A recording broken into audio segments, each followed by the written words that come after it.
mourners march to commemorate one of the history's worst man-made disasters. 20 years ago today, a reactor exploded at the Chernobyl nuclear plant. 56 people were killed. Another 9,300 are expected to die from cancers caused by the huge radiation release. 300,000 people were permanently evacuated from the area. 20 years later, Chernobyl remains a very dangerous place, and yet some people have insisted on returning. ABC's David Wright reports tonight from the dead zone. Nikolai Luchinsky's childhood home is now a toxic waste site. Home sweet home. He brought us back to the apartment he left when he was 6 years old.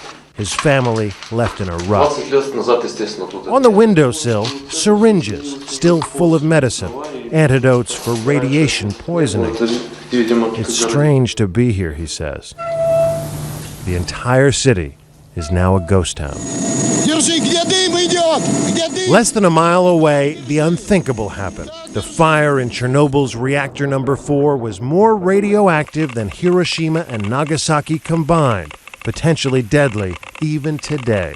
Reactor number 4 is essentially inside a concrete overcoat built immediately after the accident to contain the fallout. But after 20 years, there are cracks and holes, and the whole thing is just about ready to collapse. If I switch on this Geiger counter, the readings are off the charts.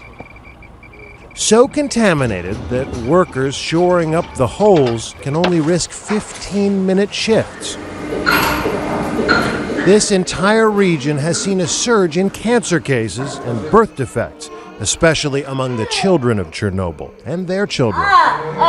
25-year-old Tamara, school teacher and mother, just diagnosed with thyroid cancer.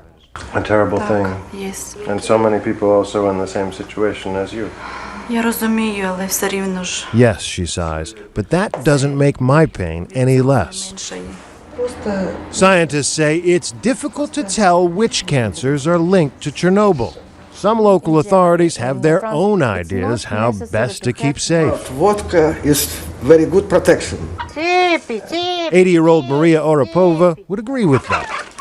4 days after the accident, she moved back to her village, inside what's now called the dead zone. She doesn't worry about radiation. In this wasteland, her animals are all the company she needs. David Wright, ABC News, Chernobyl.